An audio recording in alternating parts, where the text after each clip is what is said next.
Good morning, everyone. I'm Phyllis Martin, CEO of Tri-County Cradle to Career Collaborative.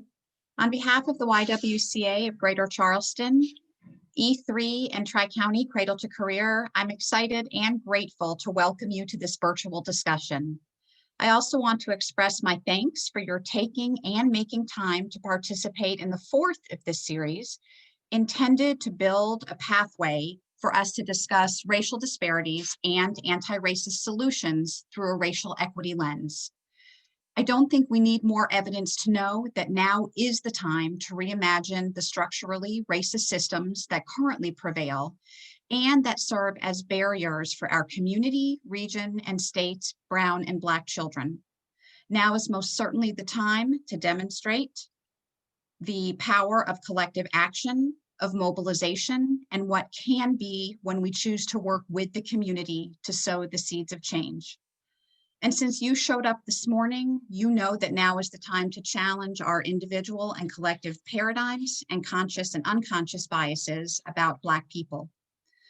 Today's discussion adds additional context and builds on the first three in this anti-racist speaker series, intended to provide an opportunity to build an intellectual pathway for us as a community to discuss racial disparities and anti-racist solutions through a racial equity lens.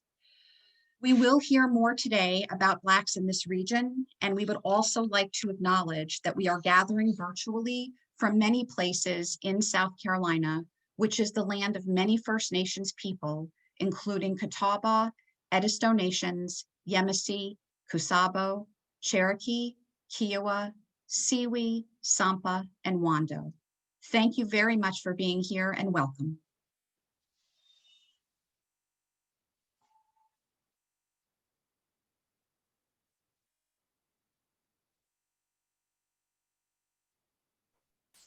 My name is Letitia, and I'm in charge of sharing with you the purpose of the Anti-Racism Speaker Series, ground rules, as well as introducing our speakers.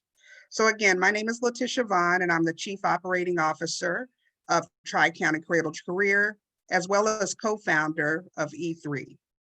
We want to thank you again for joining us in what is now part 4 of the Anti-Racism Speaker Series, which has been a partnership between the YWCA, Tri-County Cradle to Career Collaborative, and E3. Briefly, for those of you who are joining us for the first time, the Anti-Racism Speaker Series was birthed well before the exhausting list of pivotal events of 2020, for we knew before the most recent public events of racial injustice towards Black people that the conversations that we're hosting now were necessary conversations within the Charleston community. We continue to hear that according to Condé Nast, Charleston is the #1 tourist destination in the world. Yet its outcomes for people of color, its economic, its education, its housing, and health outcomes are dismal. Tri-County Cradle to Career has spent the last 5 years sharing the desperate outcomes, educational outcomes, and our team has witnessed and continues to witness numerous efforts to make life better for Black and Brown people. However, Black and Brown people have not been at the table or strongly influencing or leading the work. Because of this, it caused us to pause. Therefore, in this speaker series, we were intentional about moving from symbolic or performative acts to systemic change through an anti-racist framework, a framework that supports anti-racist policy through our actions or expressing an anti-racist idea. And an anti-racist idea is any idea that suggests that racial groups are equal in all their apparent differences, that there is nothing right or wrong with any racial group. It is our intent to interrogate the systems and policies and ideas causing years upon years of compounded racial inequities so that we can rebuild a system that has direct outcomes of racial equity. As Phyllis stated, during the summer, we held some previous conversations. We had a poignant conversation with 2 white women regarding allyship in this nation on the heels of the murders of George Floyd, Breonna Taylor, and Ahmaud Arbery. Then in August, we continued the series and revisited the racial disparities report by the Avery Institute with Dr. Patricia Williams-Lassane and Mr. Darren Calhoun. This research and the recommendations focused on key areas such as education is where we will continue the discussion today with more in-depth discussion. And then last month, we had an eye-opening and affirming public conversation between Dr. James Anderson, the author of Education of Blacks in the South, and Dr. Millicent Brown, a noted scholar, author, and community activist, which challenged the narrative that Blacks in the South needed to be saved. From Dr. Anderson, we learned that literacy and formal education was viewed as a means of liberation and freedom for persons of color and our enslaved ancestors. And Dr. Millicent Brown helped us gain a deeper understanding of assumptions around desegregation and integration and the misconceptions associated with Black children during and after integration.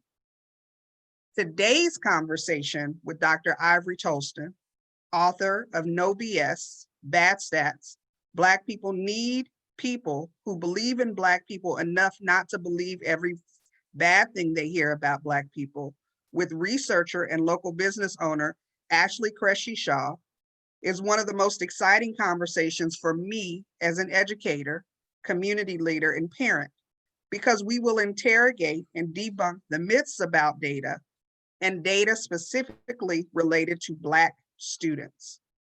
As an educator for over 25 years, I have spent countless hours in meetings discussing data and have also been guilty of presenting data from a deficit framework.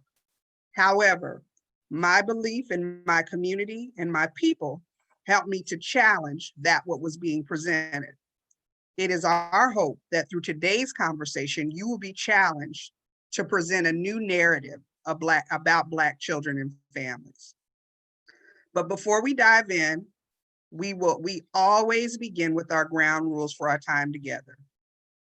If you have attended the Racial Equity Institute, these ground rules will be familiar to you. So we are coming from an anti-racist framework, and what we know is that in order to address issues of inequity, we have to get proximate to the problem.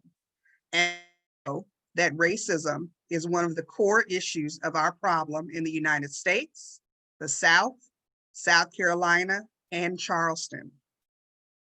We also want to focus on changing the narrative, and I'm excited because today is really about that. We need to know the current shared narratives, and we need to be intimately aware of the narratives that we have internalized. And that sometimes is not easy. We also have to be willing to be uncomfortable and to embrace our own growing edge and understand that this problem that we are entrenched in has been a 400+ year problem, so there is no quick fix. You can advance the slide. We also know that in order to do this work, and I've had to dive very deep on this myself, that we have to maintain hope in the face of the brutal facts. And finally, we ask that you commit and engage. We know that there are lots of competing priorities, and we are grateful for you and for your time today. If possible, we would love for you to be able to stay the whole time and stay in the moment, to stay present, alert, and awake, to participate appropriately and respectfully. There is going to be a group activity, a guided activity towards the end of the presentation. We also ask that you trust the process and that you exhibit respect for all people and maintain confidentiality. And now I am excited to do my first introduction. And although I promised Dr. Tolston I would not read his extensive bio, I do want to highlight a few areas of interest. Dr. Ivory Tolston is the president and CEO of the QEM Network. He is a professor of counseling psychology at Howard University and editor-in-chief of the Journal of Negro Education. Previously, Dr. Tolston was appointed by President Barack Obama to devise national strategies to sustain and expand federal support to HBCUs as the executive director of the White House Initiative on Historically Black Colleges and Universities. He also served as a senior research analyst for the Congressional Black Caucus Foundation and contributing education editor for The Root, where he debunked some of the most pervasive myths about African Americans in his Show Me the Numbers column. Dr. Tolston, after completing his coursework in PhD in counseling psychology at Temple University, became a correctional and forensic psychology resident at the United States Penitentiary, where there he completed his dissertation on Black men in the criminal justice system. Dr. Tolston is married to Marshella Tolston, and together they're raising their daughter, McKenna, and their son, Caleb. I'm not sure how I became aware of Dr. Tolston's book. And here it is right here. But I told him on our call that as soon as I found his book, I made sure that everybody on my team and my colleagues had a personal copy of this book. I was extremely excited as an educator to read his book. And before I turn it over to him, there are a couple of quotes that I think stood out to me that I just wanted to share with you. The first chapter is titled No Bad Stats. And in his first line, he says, we don't need to close the Black-white achievement gap. We actually need to deconstruct it. He also has a chapter in chapter 3 where he talks about more Black men in prison than college and why that is the mother of all BS. Dr. Tolston asked the question, why do we fear the least violent generation of Black youth in modern history? And finally, Dr. Tolston says, and this is probably my favorite, we need to get over the fact that Black boys are brilliant. So without further delay, I want to introduce Dr. Ivory Tolston. We are so excited and privileged to have you here speaking to our community. All right, thank you so much, Letitia, for that introduction. And I really appreciate you sharing the quotes. All of those quotes are very meaningful to me. But I do want to talk a little bit about the last one that you read. We need to get over the fact that Black boys are brilliant. I want to give you some context, some history behind that quote. Before I do, I'd also like to thank Audrey Lane for introducing me to this initiative in Charleston. And I think it's been almost a year since she first reached out to me. So I'm glad that we're able to get it done, despite the fact that I can't travel down there because of the current situation with COVID-19. I have spent a lot of time in South Carolina. My aunt, Cleo Scott Brown Rowland, or Rowan, is in South Carolina. I have to get used to the new last name. But I spent many summers in South Carolina with my Aunt Cleo. I picked tomatoes on Johns Island for one summer. At the time, I didn't know that I was on sacred ground. It wasn't until later in my life when I read a book called Lies My Teacher Told Me, when I realized the significance of that area to Black history. It's also in South Carolina where I learned about Robert Smalls, which is another person who's very instrumental to Black people today, and who we unfortunately don't learn a lot about in school, if we learn anything. So in South Carolina, Charleston in particular, there is a history that is very meaningful and relevant to Black people nationwide. And it's fitting that South Carolina is taking leadership on understanding and dissecting issues of race and trying to figure out how we can resolve longstanding issues of inequities that we see in school systems. The quote, we need to get over the fact that Black boys are brilliant. The reason why I said that is because I did a series of lectures, our panel discussions, and it was titled Mile in My Shoes, which was coined by my aunt Cleo Scott Brown, who did a essay contest for young Black males.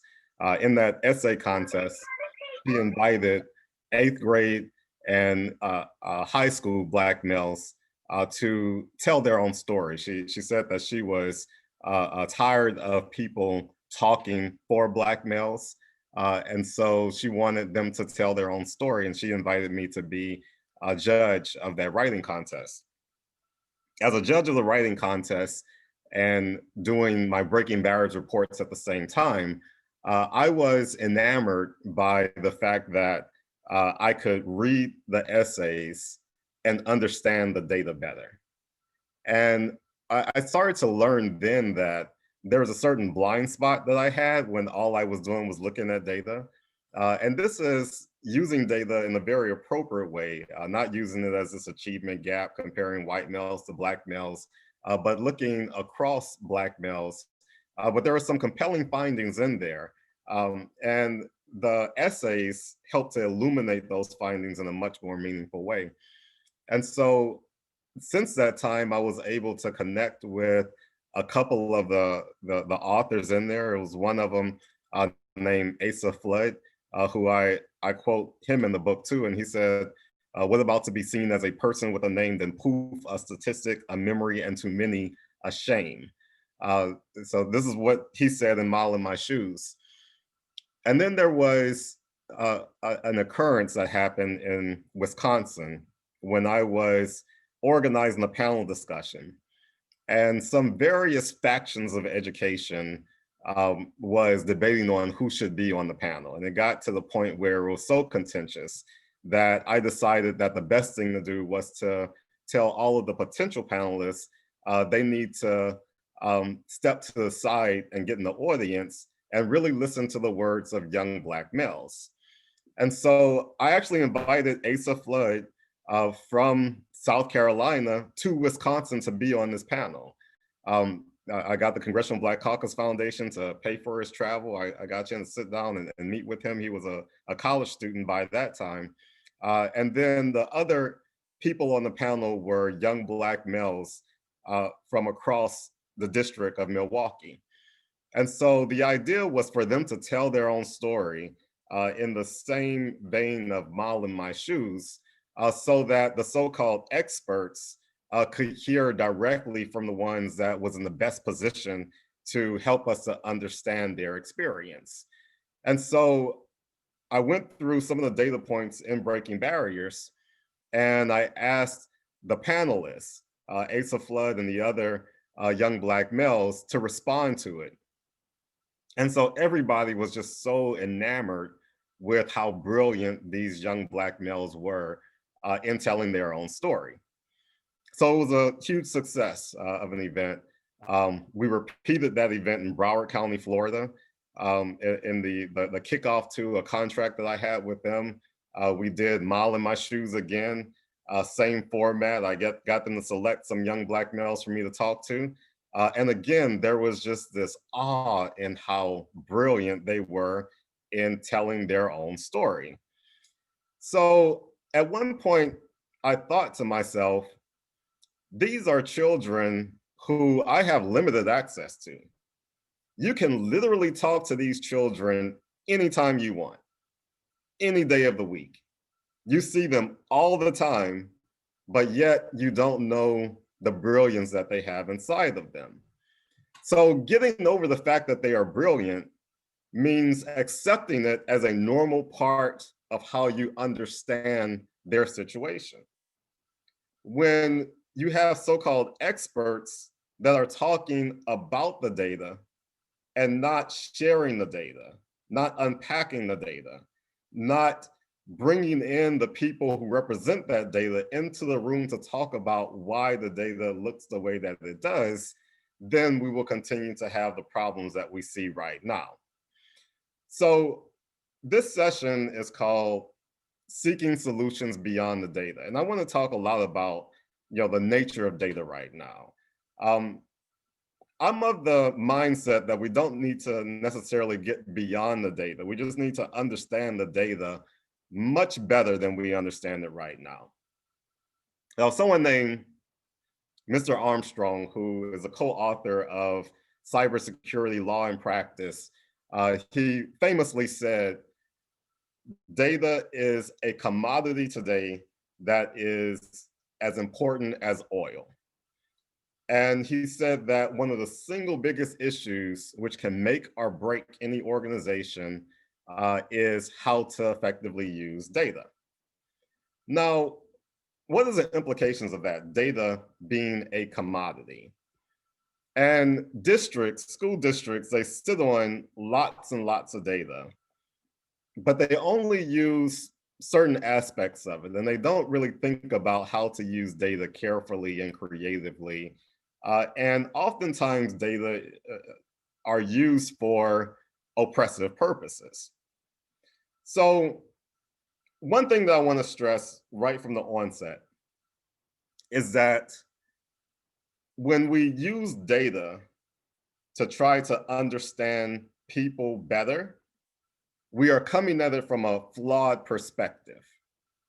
What we really should be doing is using people to understand data better. So let me give you a quick anecdote, and I talked about this at the beginning of my book. I was assigned to a slow learners group in the 4th grade. So the 4th grade was the first time when I became familiar with concepts like attention span and reading levels, to be on level versus off level. And it was the first time I had a clear understanding that there was this demarcation in how students were perceived, and that some students were perceived as high achievers, other students were perceived as low achievers, and I was in that low achievers group. During this time, habits that I often had, like daydreaming and using different objects around me to create stories and symbols, that was the first time it began to really interfere with my understanding and me being able to participate in traditional education. During that time when I was supposed to be learning math, I had this habit or this peculiarity of taking my numbers and assigning a gender and a personality to them. The smaller the number, the younger the person was. And so number 2 was a baby girl, for instance. Number 3 was a young boy. Number 4 was a young boy. Number 5 was a boy. Number 6 was a girl. Number 7 was a teenage girl. Number 9 was a woman. Number 10 was a man, and so forth. And all of these numbers had these relationships with each other. So one number might be the number or the sibling of another number. So playing with my numbers in that way made it difficult for me to stay on the same pace with mathematics. Now, as I got older and began to be able to manage these wayward ways in which I would think and process information, and then when I became a professional and started to understand my relationship with numbers and words and people in a much more complex way, I've come to the conclusion that I was actually right when I was in the 4th grade. So numbers are people.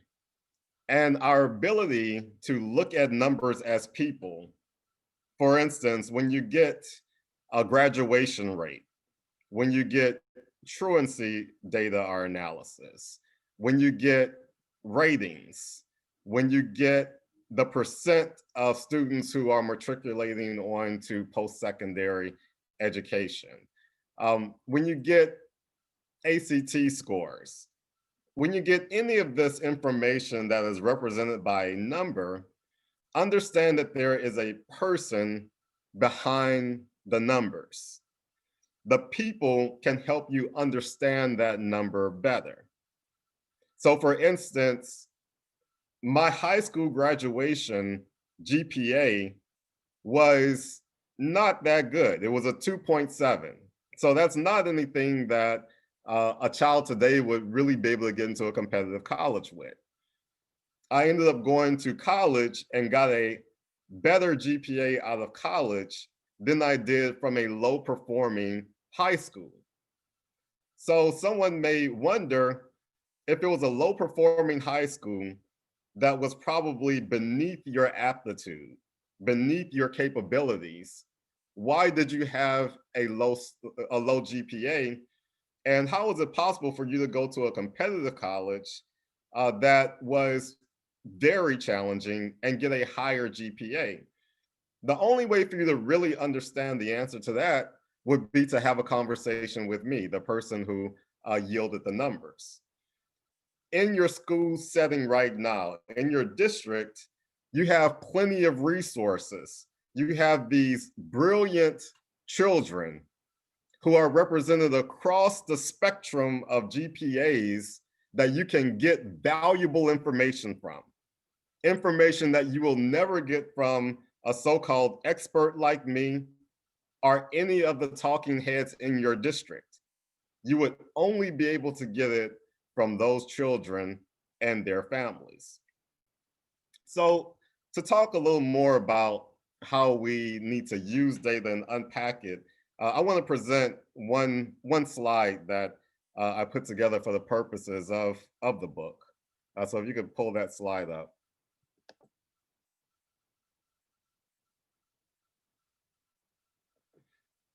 Okay, so as I was going around being Mr. Mythbuster for a few years and challenging the way that people would use things like there are more Black men in prison than college, which is not true, are looking at a graduation rate that they said is 50% when they really didn't know how it was analyzed and was misinterpreting it as a dropout rate.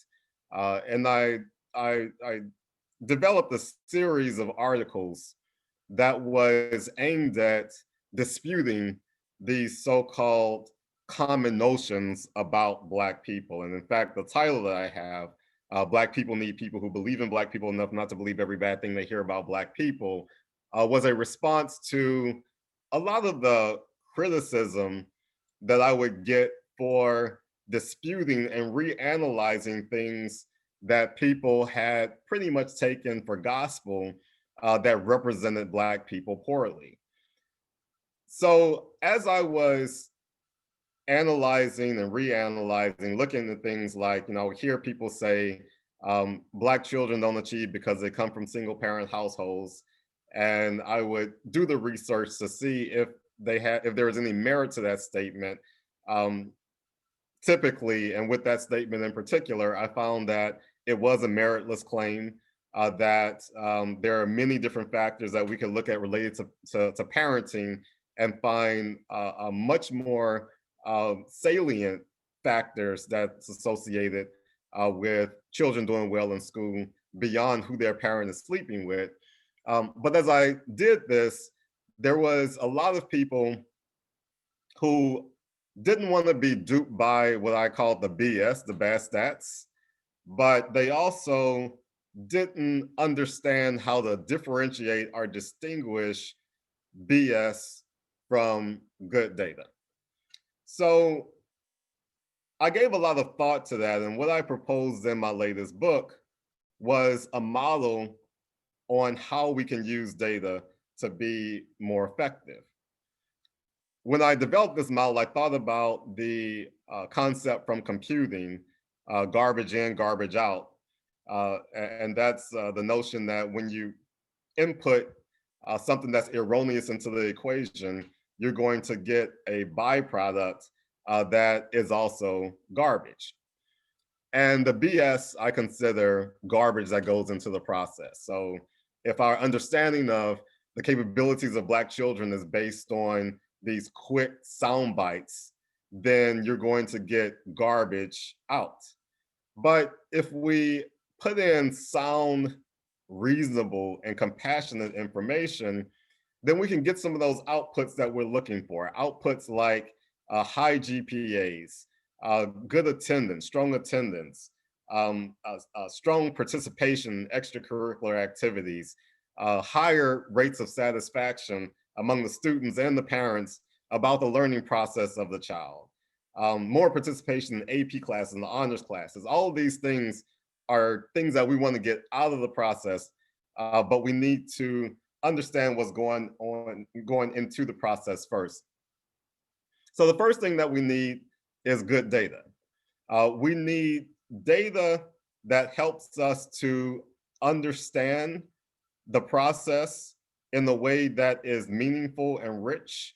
We need data that is open to multiple perspectives and understandings, data that can be looked at longitudinally so we can know where we've come from and where we're going.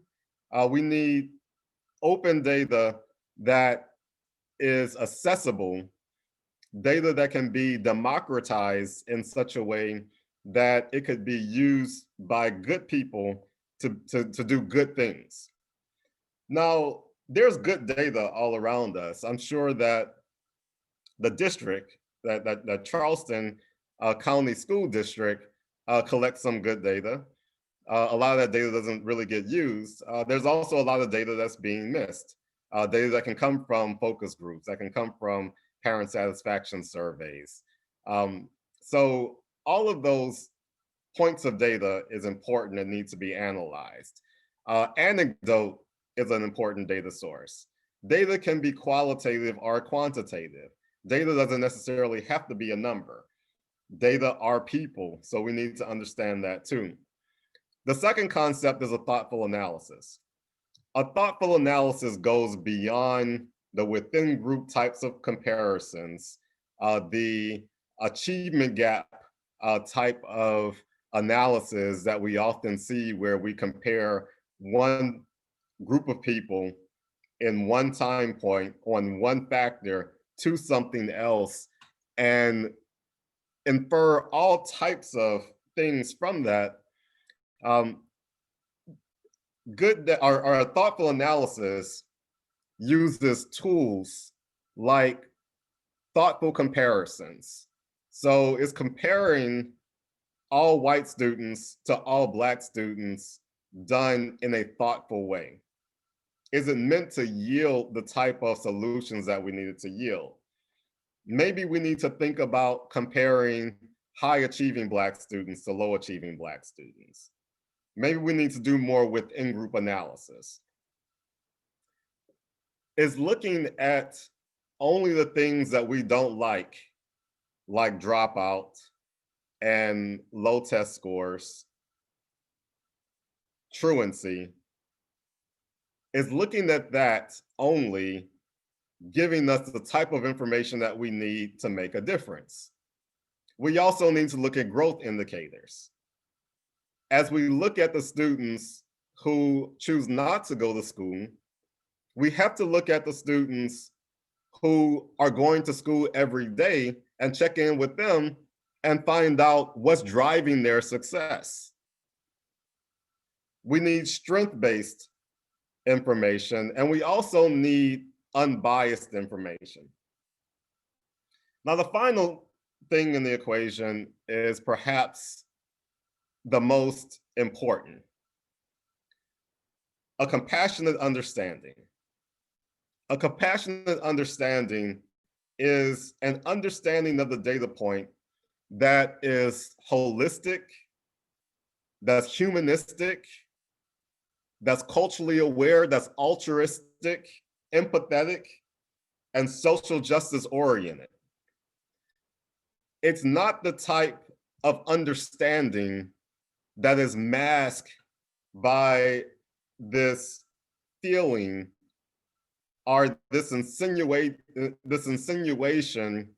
that something is beyond a reasonable understanding. Now, you all have probably heard someone who will refer to students or talk about students in a manner where they express themselves like, I don't understand this, or I don't understand that. I don't understand why her mama sent her to school dressed like that. I don't understand why he can't get to school on time any day. Those are expressions of apathy and a lack of compassion that is pervasive across our school districts. A compassionate understanding seeks to understand. So they will say, help me to understand why it's so difficult for you to get to school on time. It will understand the brilliance in these students and acknowledge it to the point where they are allowing the students to be experts on their own conditions and to help them through the blind spots that they have. So these are things that are so vitally important.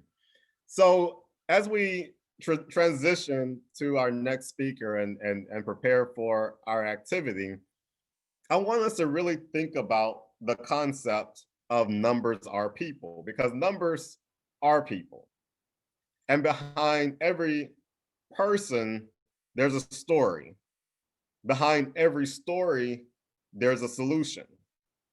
So as we look at some of the data that's associated with our own district, which we're going to look at later, I want us to think about these concepts and really try to understand how we can delve deeper into this data and really use it in a way that expresses a compassion that we should have for all the students that's represented in it.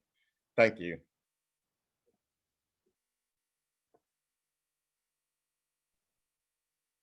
Thank you so much, Dr. Tolston. I took so many notes as you were talking. And I think one of the things you said it, I was going to say it, numbers are people and there is a person behind the numbers. And then I also in the chat put another thing you said, which is when we use the data to understand people better, it's a flawed way of looking at it, and we should be using people to understand the data. Thank you so much. And so now I have the privilege of introducing Miss Ashley Cressy-Shaw. Ashley is the founder of Intermediate LLC, whose purpose is to increase the individual and institutional capacities of persons or entities working to help vulnerable people in the Southern United States. Ashley earned her master's degree in sustainable development from SIT Graduate Institute, concentrating on advocacy, leadership, and social change. Ashley is also a peer-reviewed scholar of an examination of South Carolina's institutions of reform and their impact on the self-narratives of African-American men. And she advocates for more regular use of qualitative analysis. Ashley maintains that qualitative research is necessary for comprehensive cross-cultural problem solving, team building, and accurately determining progress in the lives of people who endure racially oppressive systems. In 2018, Ashley launched a sustainable education training series specifically for educators teaching in high potential schools titled Teacher Resiliency Training. This training seeks to empower all educators who are experiencing difficulty navigating the demands of Title I instruction and student relationship building. I wish I would have known about Ashley when I was a school principal. You can also hear Ashley regularly on her podcast, Facebook live stream titled Qualitatively Speaking. The show's purpose is to help improve the understanding of qualitative research and determine value behind the numeric measure. Ashley lives in North Charleston with her husband, Corey Shaw, and two children, Boston and CJ. I became acquainted with Ashley. I'm not sure, it's been a few years back, because her husband is my colleague and we were able to meet. And when I learned of her background and skills, I immediately began tapping her for projects that I was connected with because of her unique perspective as a Black researcher. I am super excited now to turn it over to Ashley Cressy Shaw, who's going to continue the conversation about data and our children. Thank you. Thank you. Hello, everyone. Letitia, that was a wonderful introduction. Thank you so much. Wow, thank you for every partner organization that has put this speaker series together. I am very honored to be talking about data and what it means to seek solutions beyond data. Essentially, I think I'm here to build a case for qualitative research. Qualitative research is usually underestimated and doubted. And so what I want to do here today, in part, is to explain why it's necessary. When we're talking about the progress of Black people and communities of color, just straight up statistics are just not going to cut it. And we really need richer interpretations. And so I'm going to talk about that today. So essentially, quick anecdote, when I first started intermediate, I remember I took on one of my first data projects. It was a rather big one.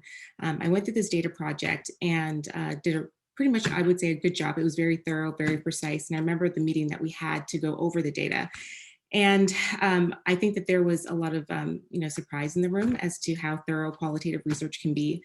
And when I was answering questions, I remember when the last comments came from the executive director who looked rather flustered and said, well, where are the numbers and where's the data? Because that's essentially what everyone really wants. And I remember kind of being taken aback by that. But what I realized that just as qualitative data is doubted, qualitative data has this ability and this scale to shine a very bright light on organizations and even leadership. And so there's not a lot that qualitative data doesn't really see and can't interpret and can't report out. So with that being said, I understood that qualitative data at that point was extremely important and really was going to be sort of my niche way of evaluating and understanding impact in the Tri-County. So with that being said, you can move on to the next slide, please. So measuring up, why qualitative data counts. So today I want to talk about what it means to move from theory to practice. I'm going to talk a lot about educational journeys in South Carolina. I want to talk about philosophy and theoretical stance, which I don't think many people are accustomed to. These are usually topics that sort of stay concentrated in academic circles, but really are important as far as background knowledge when it comes to what can cheapen data and what can enrich it. Essentially, I also want to talk about the institutional targeting of Black boys and men, really from almost a point of reconstruction to about the 1970s and sort of my academic journey to understand the self-narratives of African Americans in South Carolina. Essentially, what we're going to be talking about is underdevelopment practices and essentially how Black people in South Carolina have continued to thrive despite very intentional, very purposeful ways of underdeveloping them over a period of time. And so we're going to look at statewide practices that have consequently led Black children to being placed on the periphery. And I don't just mean in terms of brick and mortar schools. I'm talking about epistemology. So epistemology is an academic word that essentially is a branch of philosophy that looks at who can be a knower of information, but more importantly, who is believed. And this is a big one, whose experience is believed in the world.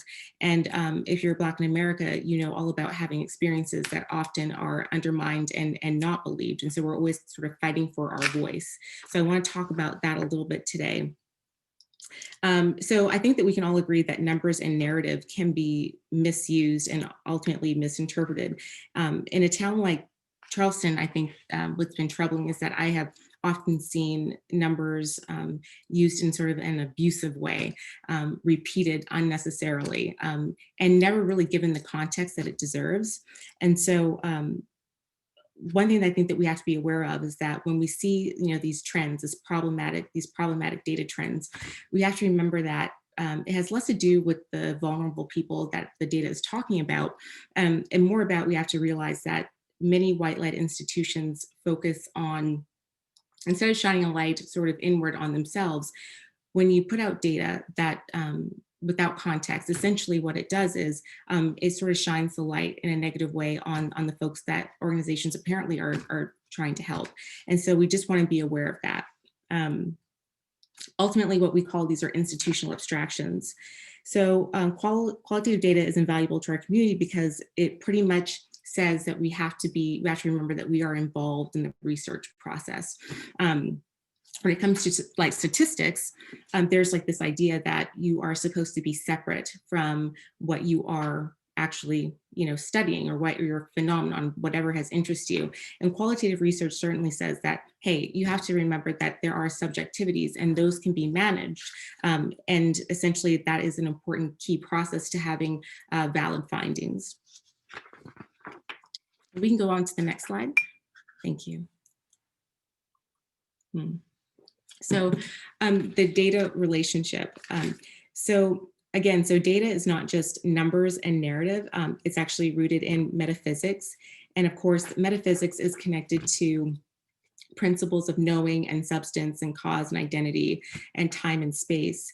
And so if we're looking at what it means to seek solutions beyond data, it really means understanding the origins of data and how, or the BS of it all, and how we've even arrived to the place where statistical data can be used in a way that can often feel sort of weaponized and negative. So as far as our relationship to knowledge as a group of people, we have to remember from the place that we're starting from. Essentially, we're starting from a place where there is a point in time where knowledge could harm you or even get you killed. And so from that place, we're working from that. And so essentially, we come from a place in time where knowledge accumulation can be a dangerous thing. And during a time in our history where we see a nation developing, where there's these literary movements, there is nation building, there is this legislative, these legislative actions going on that essentially protect rights and freedoms. Meanwhile, as a group of people, we are actively being underdeveloped at the same time. So the point of that is to say that these are the origins in which Black students struggle today. And so what we want to do is we really want to understand that in order to have meaningful data, we have to be able to have a relationship with the information. That's really key. And I guess that can't always happen, but typically you're going to get more meaningful data if you have some connection with what you are studying. And also too, I stand behind the fact that learning is a relationship. And the point of education really is inquiry. And unfortunately, there's just not a lot of space for that in our public educational system, which is too bad, because in an environment where you can nurture inquiry, Black children certainly would more likely thrive in those educational spaces. But unfortunately, we just don't have enough of them. One example of what it means to have a relationship with knowledge, a personal example, is in graduate school. I remember when we were learning about the fundamentals of research and how to really conduct yourself with the high ethical code and what it means to work with others and observe and do so again in an ethical way. We were sort of given our topic. We were given a topic to investigate. And I remember doing really well for pretty much every module of that course. And at the end, I felt really sort of lost. I didn't understand how to really piece together all of this information from the pretty much the course content and the experiential learning aspect of it. And I couldn't sort of wrap it up very tightly. And what I realized later when I was doing field research was that part of the reason was that the inquiry was almost fabricated, right? It wasn't something that spoke to me or compelled me in any way. And so although it might have been like theoretically a good exercise, the practice of it was essentially problematic for someone like me. So right now, if we want to understand why students struggle, there is certainly a disconnect that exists when it comes to young Black children and adolescents, their relationship to the work that they're actually given in school.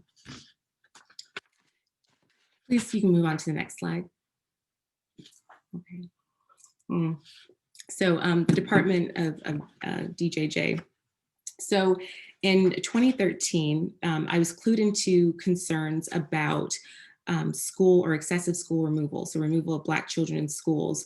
When I was working at a community center, I just started my field research, and I wasn't actually sure exactly where, what kind of inquiry I wanted to conduct or look toward. So at this time, I'm working at a program. I'm doing a work experiment program with young people. It's a DJJ program, and I'm also helping the executive director at the time, with her staff and just trying to find my place. And so one day we have this conversation, and she essentially tells me that she feels at odds about leaving the center. She wants to retire, but she says, there's so many young kids being kicked out of school. And she said, I feel like I need to stay and sort of figure out how to, essentially make more space in her center for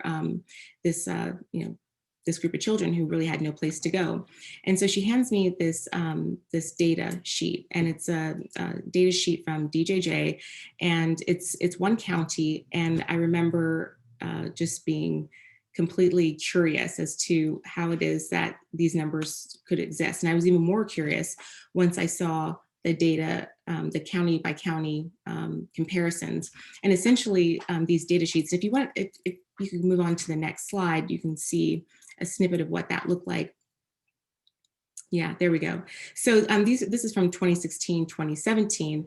So the data sheet that I got is a little bit older, but nonetheless, if you look at this data set, it's rather simple. But what troubled me was that across South Carolina, the issue and the numbers really didn't change much.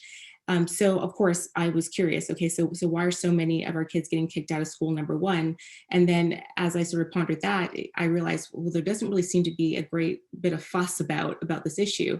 And so why isn't there more interest in understanding why Black kids are getting kicked out of school left and right and pretty much funneled to these alternative programs? And so that essentially became my line of inquiry, and I became a participant observer. Okay, so I started doing the work. And so I was able to speak with young kids who were part of this work program.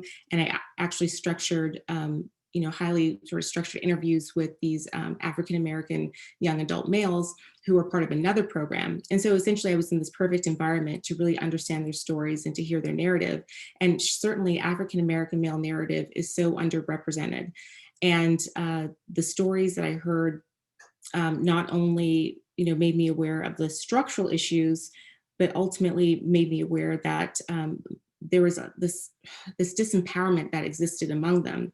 And of course, that interests me more than anything, because for instance, I would hear a story like, well, I got kicked out of school because there was a fight in the bathroom, someone jumped me. By the time a teacher came in, there was, they saw me with my hands up, and then I got kicked out, and that's just sort of the way it happened. And then I would ask, well, why aren't you in school now? Or what was the follow-up to that? There was no follow-up. I was just supposed to be out for a couple of days, but my grandmother or my parent didn't call, and they didn't call me. And then we found out about this program, and this is sort of how I ended up here. And I was like, okay, but there's a sense of apathy, and just there was more, I would say, flight than a sense of fight about sort of standing their ground within their school system and sort of fighting to stay in school. And so that to me was quite interesting. And so that is something that I wanted to explore. Now, what I realized very quickly was that, as I'm looking at this phenomenon, which is really this interest that I have in this subject, it's not the phenomenon of kids getting kicked out, Black children. This is really, I'm realizing the phenomenon of the criminalizing of African-American people in South Carolina, but Black boy adolescents in particular. And so essentially that became the focal point, is ethnographically looking at the cultural journey of underdevelopment practice, the effect of underdevelopment on African-American young males. Because when I think a key understanding that I had was that the problems, the present day problems that they were facing were really just sort of these residuals from the intergenerational issues or underdevelopment that they had, essentially were feeling but weren't so aware of. And so I investigated that more. And so earlier when I talked about Reconstruction and kind of going back to this period, I really had to piece together this historic narrative to understand what they were experiencing in the present. You can move on to the next slide. So there was another slide where I talk about how many times their historic journey or their journey, how many times or how it was that they actually came to be where they were. Many of the young people that I spoke with had these really extraordinary stories of multiple attempts to try and get their lives together. I would say the older young men. And so at some point I learned that there were these attempts in school to thrive and to sort of be present and to make it. But essentially, there were a lot of sensitivities about how they were perceived. Many of the young men told me that they had felt that they had been sort of watched and perceived as problematic or troublesome from a very young age, as young as grade 1, grade 2. There were these instances where someone had given up on them. So usually most of these young men had someone important in their life who had really stuck with them and helped them during certain challenges that they had experienced. But at some point they'd really exhausted the adults, or at least one adult who really cared for them. And at that point, they essentially spiraled and were either chose to leave school or exited because of some sort of situation that resulted because of some sort of disturbance. Disturbing school is a big one. That's sort of like a blanket term to remove a child when maybe there isn't something more specific that you can place on them. And so these were very common problems that they, or feelings, I should say, that they experienced there. Now this slide is pretty much just showing this language, this criminalized language within a particular high school manual. And you can see that there's these really strange offenses. And so one is like a bomb threat, there's contraband, there's embezzlement. When I looked at this, I realized that part of the issue, I think, of them feeling so out of place at school has to do with the fact that the entire school operation, at least from what I could see in Sumter County in great detail, is that the prison system pretty much had entered into the educational system. And that in and of itself really set them apart. And so this was just a way of illustrating just how close the language is here in a school manual to criminal language. And feel free to move on to the next slide. And so this is an image that I think sort of says it all. This is an image from, I believe, from Mississippi, but essentially one of the like larger sort of historical issues that I uncovered was just in terms of how underdevelopment has worked in South Carolina, how the Black child has been underdeveloped here, really came down to these industrial schools. So there was an industrial school for white children, white boys, and then there were these reformatories. And so these institutions sort of pop up as the nation is growing. There's more discussions about what to do with, say, women and children who are parentless, and the elderly, and those who have disabilities. And so when it comes down to Black children, there's pretty much this, I would call it a scheme to capture them essentially and put them into these wings of the penitentiary. And so this happened throughout the state, but primarily much of the data tells us that this happened in Columbia. And so I'm again trying to piece together this ethnographic journey from the 1890s pretty much to the 1970s. Black children are put into this institution of reformatories, and essentially they undergo these really grueling conditions. And I have some excerpts from that. And so the white industrial school is considered to be sort of a credit to the state. And there was one gentleman who was tasked with collecting data from all these different sites all over the country. And so he talks about this industrial school, and he talks about how great it is, how the boys are essentially taught trades, how they support themselves, and how they are schooled and how they are cared for. And it sounds, not like a bad place. And of course, you get this understanding that the idea is that these boys are here because they want them to go back out into society at some point. The reformatory for Negro boys is not as it's really just a travesty, and the way that this gentleman describes it is horrific. And so I'll read some of those excerpts. Let's see. Can we go to the next slide, please?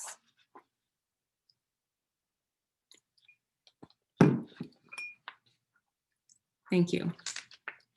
So, so this is actually a scan from an original document. And again, going back to, just quickly to point out, going back to the criminal language that was in the student handbook, you can see that there's a lot of similarities. So there's assault, petty offenses, shooting craps, incorrigibility, which, although incorrigibility was not on the visual the other slide that we just showed, but incorrigibility is actually one of the top 5 reasons children are removed from school, believe it or not.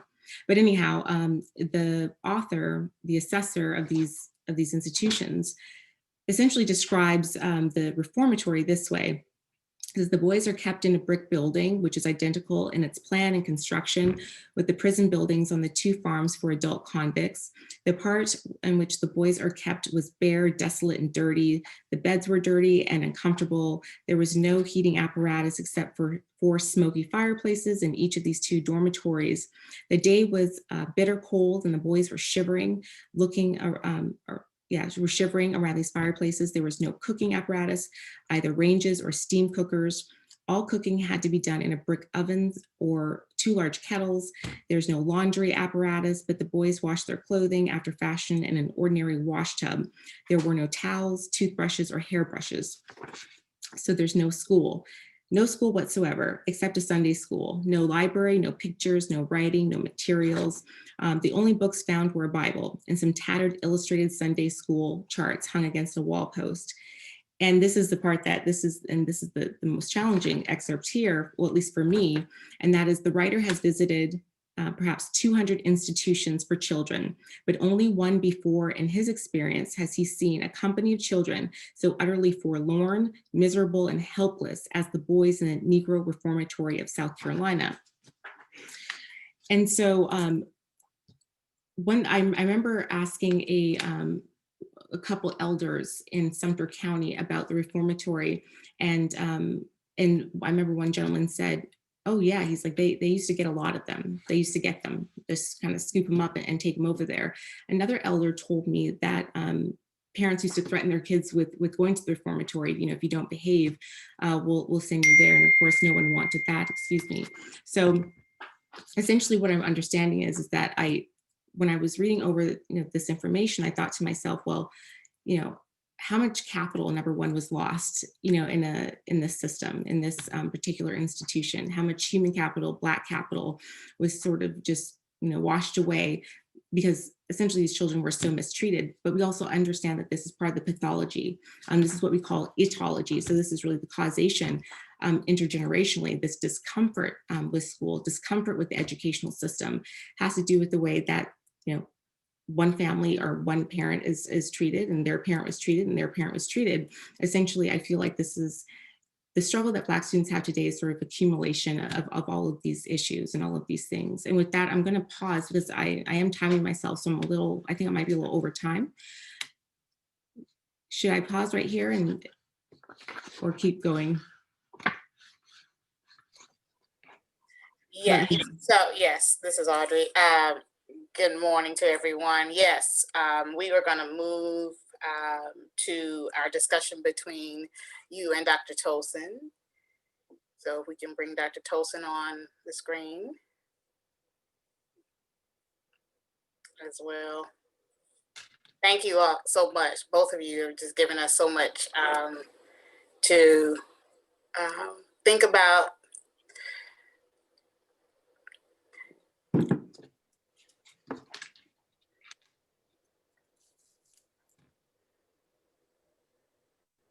Marcus, if you just bring Dr. Tolston up in person. There you go. And Ashley as well. You can take the slides down right now.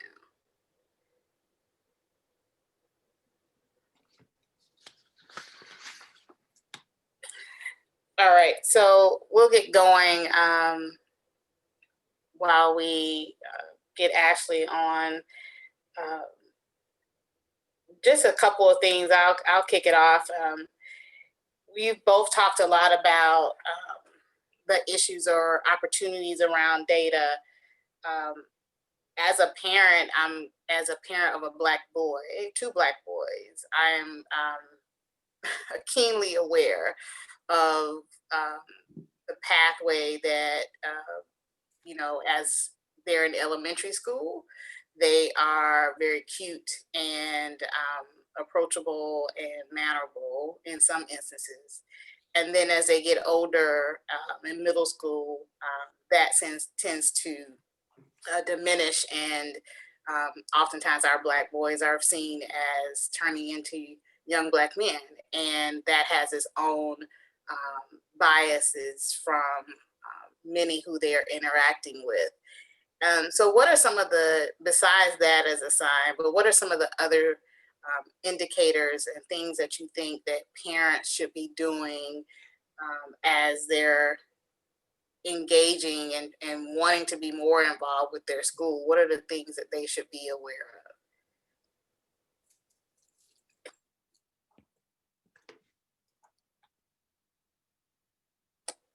You can go ahead.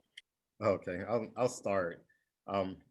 I think it's important that you started off the question, you know, talking about the data because data is so important. You know, there's a concept called data democratization that I've been investigating recently, and that's the idea that we need to open up the data to more people to understand, interpret, and use effectively, and that includes parents. When we think about, you know, the Second Amendment and you know, people's right to bear arms, the reason why originally they constructed that is because they didn't want a central government to have all of the arms, and they thought that an armed population would create a situation where the government couldn't oppress the citizens. I think we should look at data the same way right now. When data is centralized and only used by a central unit, it can be used for oppressive purposes unless we have leadership that have the compassion not to use it in that way. So essentially we're at the whim of the leadership if we don't distribute the data adequately. Recently, I had to use data to make the case to get my own daughter into 8th grade Algebra 1. Many parents don't have the ability or the understanding to get the type of data that they need to advocate for their children effectively. The data that we're going to look at from the Civil Rights Data Collection is one source of data that any parent could have access to. And we're going to be looking at it on a district level, but you can get it on the school level. So if your school has suspended your child and you have a Black child and you look and see there's a disproportionality in suspensions for Black students, if every parent was armed with that information and went to the school and said, you know, you've talked to me about the situation that caused my child to get suspended, but I want to know about why there are so many more Black students being suspended at your school than other races, and what are you all trying to do about that? If we had all of our parents armed in that way, and even some students, then we would have the ability to challenge the system in ways that we can't right now. And I think because of the ubiquitous nature of data right now, because, you know, we all have these smartphones and we have computers, you know, notwithstanding the digital divide, data is accessible in a way now that it hadn't been in the past, and we need to use it for civil rights purposes.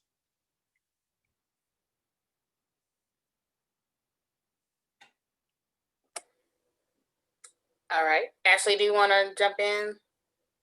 No, I would just say when it comes to like advocating for your child, I certainly think that you have to go to your allies, your resources. I mean, in my experience, when I've heard parents talk about having to show up to a school and have to advocate for their child, unfortunately, I don't think that that happens a lot, because there is a sense, there can be sort of a snobbery that happens when you go to a school, when you go to advocate for your child. So essentially, always arm yourself, I would say, with someone who understands the school system in and of itself. And that way, you have an ally, you're not alone, and more than likely, they're gonna be able to help you get the tools that you need in order to navigate whatever issue you have to, with your child.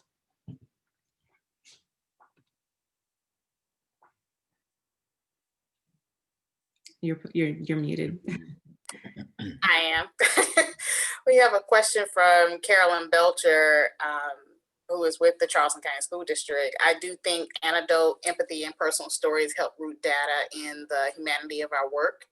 But in this era of alternative facts, it feels like too many leaders, largely white and conservative, are using anecdote to reinforce their flawed views. How do you balance our larger context with this idea of moving beyond big data? Yeah, I know exactly what you're talking about. I remember I was on a panel discussion with about three boys of color, two young Black males and one Hispanic male. This was in New York, and they were part of a program, a college preparatory program that was run by New York Public Schools. And the one who started that program used the article that I had written on promoting college going aspirations among Black males to construct it. So he had some of the kids in the program, and he also had myself for a district-wide convening. And these young boys, just like the other ones I told you all about, they told their stories, and they talked about what the program was doing for them. And one of them talked about how this program has really changed who he was. And then there was a white woman who identified herself as a principal in Maryland, a principal of a high school in Maryland. She said that she was surprised that, well, the first thing she asked was, she directed it to this young man and said, how do your friends respond to this change that you said happened to you as being a part of this program? And he said, my friends love it because they always knew that I had the capacity to be somebody greater than I was. And this program is bringing that out in me. And so when he said that, she scratched her head and she said, I'm surprised because at my school, Black boys don't like to see other Black boys do well. And quite frankly, neither do their parents. So can you tell me, why do you think that is? And so at this point, he was as confused as she was. And he said, I don't know, but, with all due respect, why do you think that they think that way?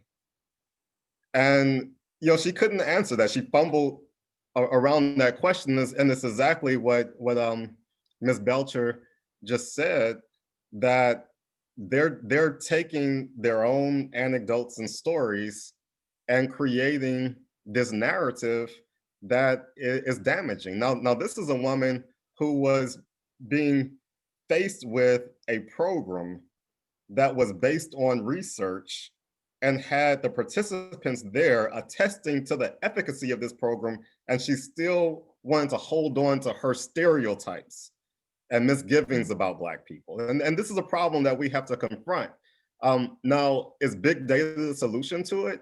I think big data is a part of the solution, and data democratization and the data in the hands of the right people as opposed to the wrong people, because these same people, they also use big data to sell a bad story also. So we need to be able to do that, and we also need what Ashley just suggested. We need to have understand who our advocates are, so that we can present that counter story.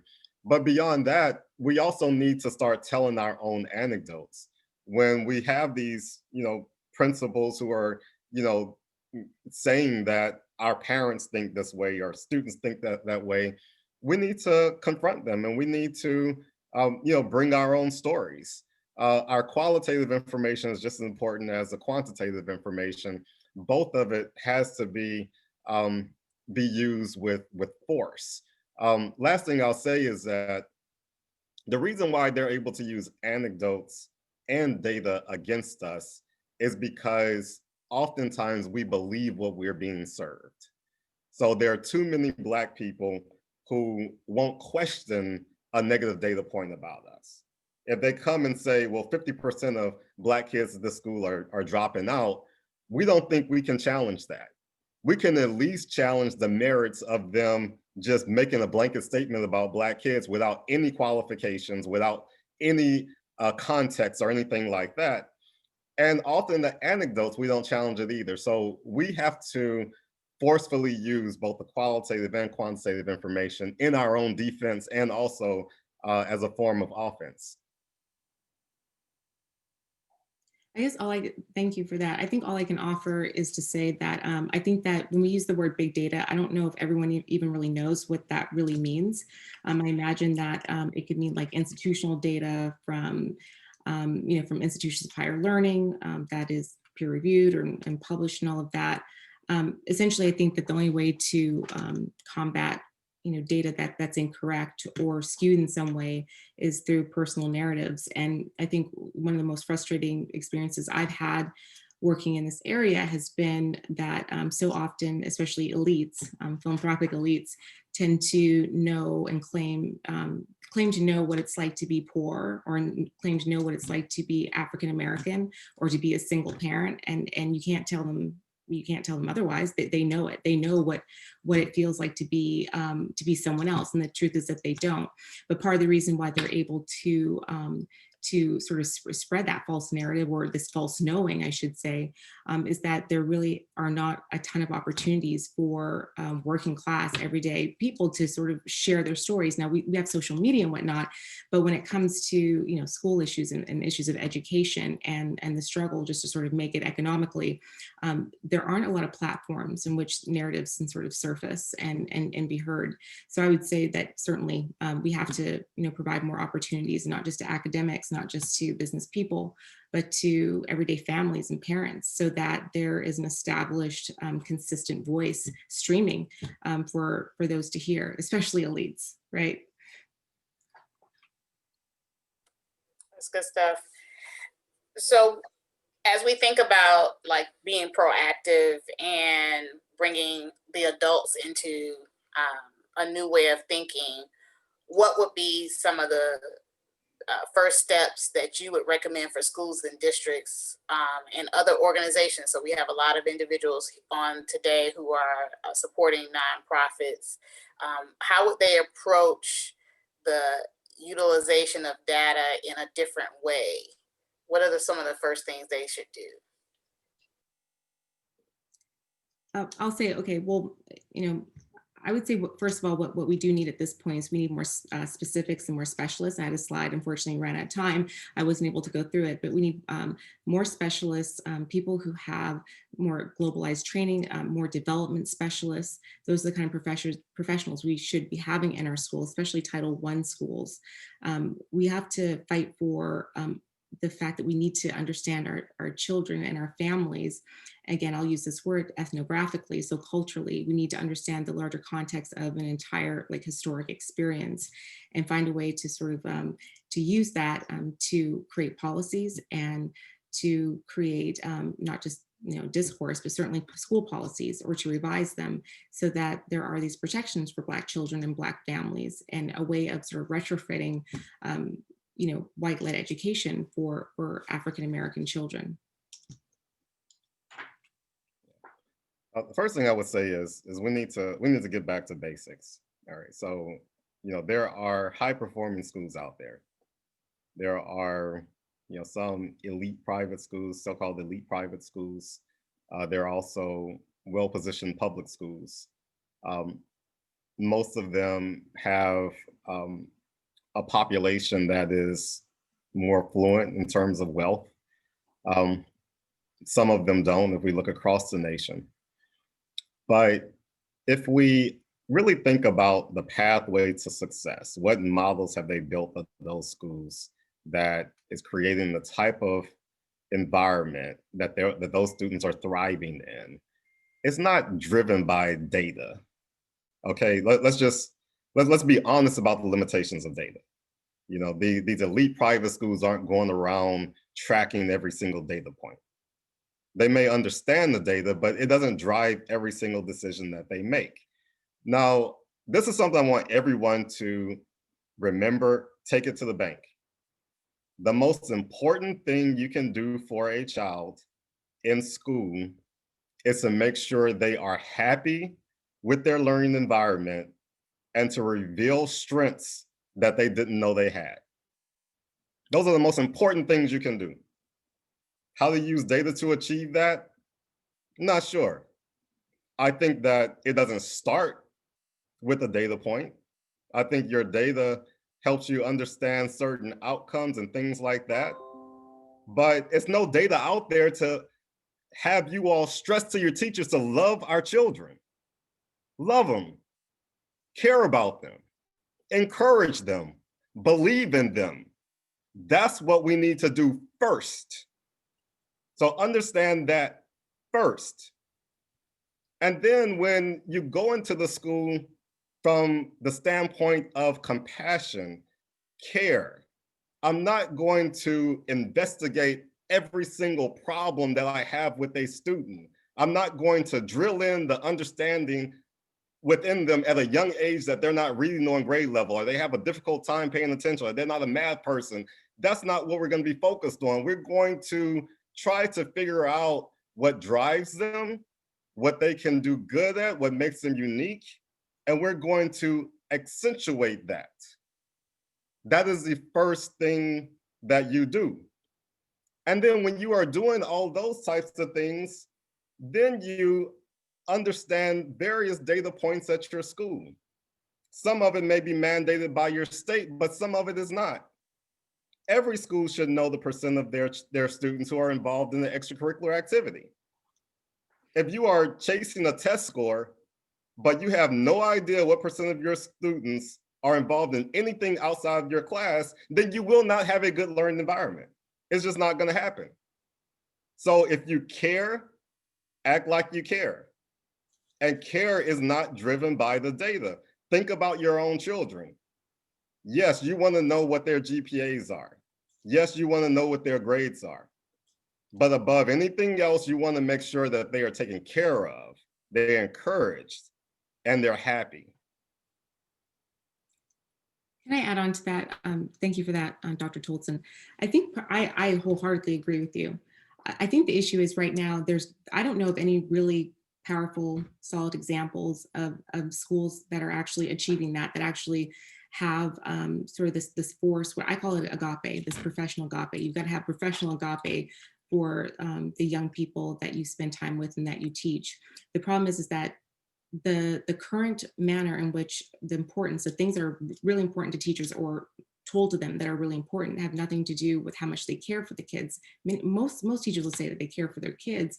They're really being governed and feel the pressure of standardized learning and outcomes.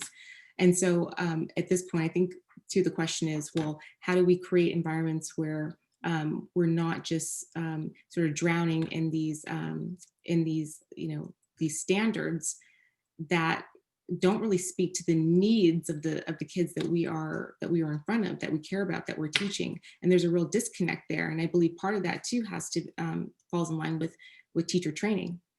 So, on one hand, yes, you want to care and you want to professionally love your children, but on the other hand, you're employed by a school who says that this is what we need you to do. And that pressure is very real. That's why it's why attrition costs over $2 billion, costs school districts $2 billion annually.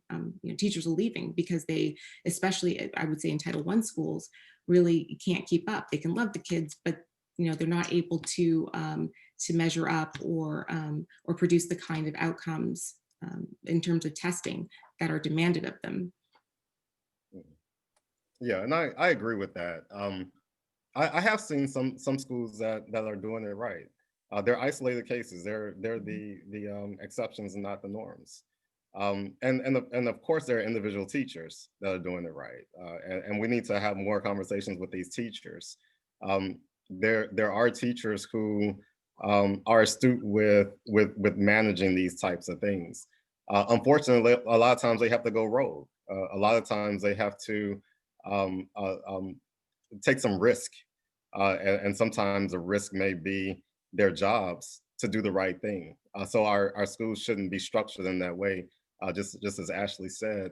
I think as we think about, what is the post-reform movement going to look like? Because we've been in education reform for more than a couple of decades, probably about 3 decades. We've been talking about reform. And reform has been driven by, as Ashley alluded to, testing and metrics and things like that. But the reform of the 90s should not look like the reform of 2020s. It just shouldn't. And when we think about the access to information that both our teachers and our students have, it is really time for us to start to veer away from this hierarchical structure of a school and of education and go to a more distributed agency model where teachers that have the kind of compassion have the flexibility to do the things that they need to do in the best interest of their children. So that's where we should all be going right now. Right now, schools are driven by charismatic leadership, and if you have charismatic leadership that is also compassionate, then that's the recipe for success. But we shouldn't be beholden to that model. We should allow educators who have the right level of compassion to drive policy. And I think with the technologies that we have right now, we're in a position to do that more effectively than we could have 15, 20 years ago. I appreciate that. We do have a question that I would like to ask before we go into the activity for our participants. What data should governing school boards request and review to gain a better understanding of the performance of our Black children? In reviewing negative data, how should school boards hold administration accountable for improvement? And I know it kind of is a good segue into our activity, but. The only way I'm going to answer that question is if they promise me that they're going to do it. Are they promising me they're going to do it? Well, I'll say this in I'll Charleston. answer for them, yes. In All right, Charleston, well, just quickly, take the data, and Ashley's probably going to say the same thing because she's a qualitative person. But take the data and do focus groups based on the data, and have students and parents and community leaders in the focus groups. And you learn from the students what's going on, and you use that to drive success. I agree with Dr. Tolton 100%. The problem is that typically, focus groups and that process of even collecting narrative, that can often be used politically. So in Charleston, this is very common. We collect data, we hear from folks, but then it just never really goes anywhere. It just sort of sits. And the institution that called for the information can say, well, at least we did it. I'll say in Charleston that we have a hard time keeping our board and our superintendent accountable. There's no real communication there. And so I don't know if we need to be focusing so much on administrations. I mean, of course, they're part of this, but we have sort of a higher level executive group who is not really accountable to the people and to the families and the children in our environment. Yeah, just leave it there. So we're going to transition, and there is a link in the chat box for everyone. We are going to continue with Q&A after this, but I think it's really important. We thought it was really important as we think about data and how people utilize data to actually have an application of that. So we're going to give some space for that today. So if you, as a audience participant, would just click on that link, it'll take you into a guided exercise. And what you will see there is there's a link to the civil rights data collection, which will take you directly to data about the Charleston County School District. And then if you scroll down and click on Pathways to College and Career Readiness, you will see 2 pie charts, and one will have district enrollment and pre-K enrollment. To your right, you will see the additional pathways to college and career readiness. And we would ask that you would click on the gifted and talented enrollment. So I'll give everybody a minute. I see we have people jumping in.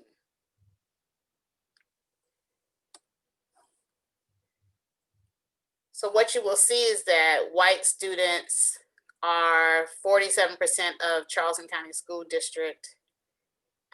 But in public schools, we have previous, I changed it, but it didn't take on, so it's fine. But 78% of students enrolled in gifted and talented classes. So white students are 47% of our school district, and 78% of students enrolled in gifted and talented are white students. By contrast, Black students represent 38% of Charleston County school districts, and they are 11% of the students enrolled in gifted and talented. So just let that sit in. And then in contrast, you go back up to the very top, you will see LEA characteristics and membership at the top of the page. If you scroll down and click on discipline, restraints, harassment, and bullying, it will take you to several additional pie charts with varying discipline data. So here you will see that Black students again represent 38% of Charleston County School District, but there are 79% of students suspended and 86% of students expelled. So Black students are 38% of our entire school district in Charleston, but in the area of suspensions and expulsions, Black students are represented at 79% and 86%.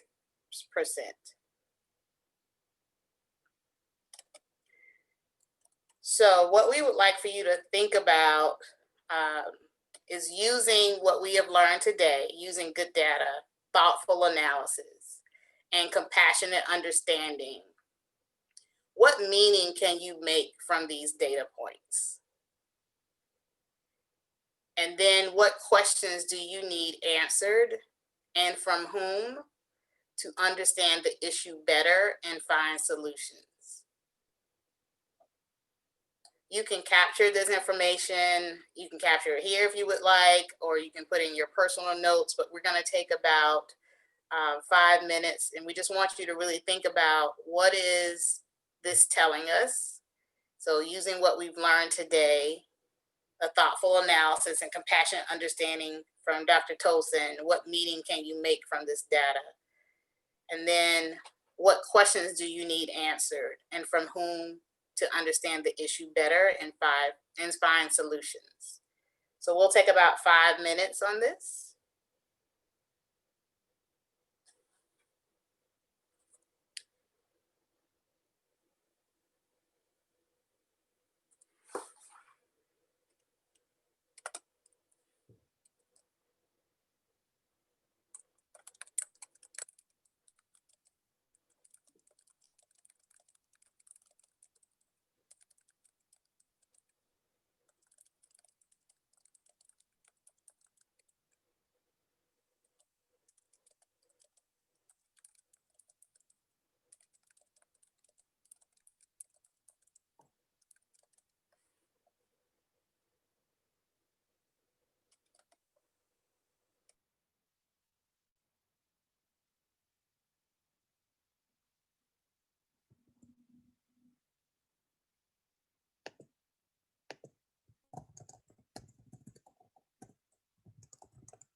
And if you would like to add your comments to the chat, some people are doing that would be great as well.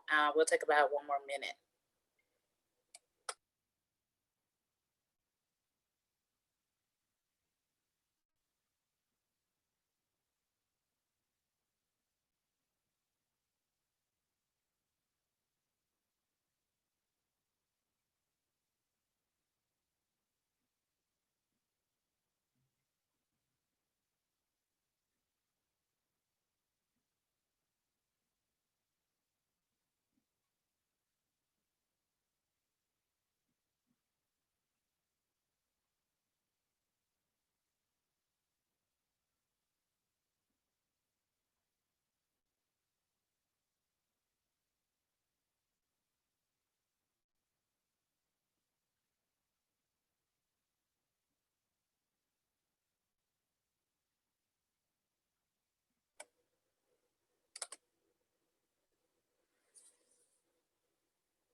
Dr. Tosin and Ashley, we'll continue with question and answer, but I would like for you, since you provided these prompts for us, we appreciate them.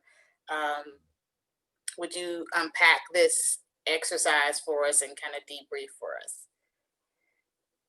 Yes, of course. And I've been reading some of the chat questions, and these are very meaningful questions, and a lot of important inferences made.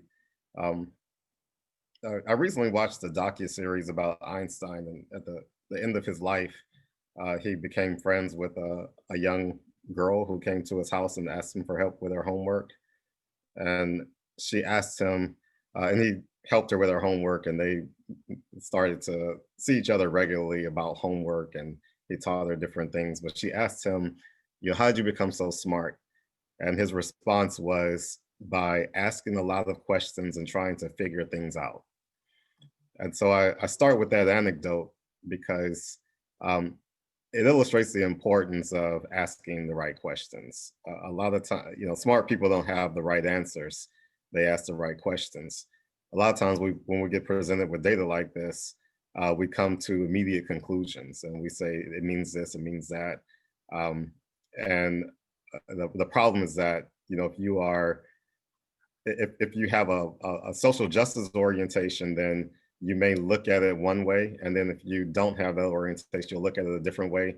And then those two sides just start to argue with each other, oftentimes about things that don't have a whole lot of relevance to the communities that we want to serve. So it's vitally important to ask the right questions when it comes to data like this. And a lot of the questions I see in the chat box is exactly what we need to be asking. When we see disproportionality like that in gifted and honors classes, we need to know, what's the criteria? Who's getting that information? What's the process in detail?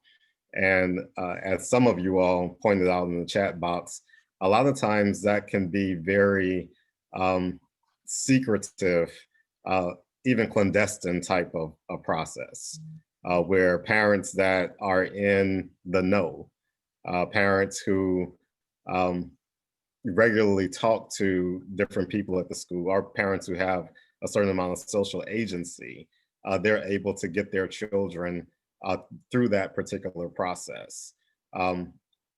We also need to examine the different types of biases and understanding, how that plays out. I know that in my own journey of trying to get my child into a class, and I successfully was able to do that.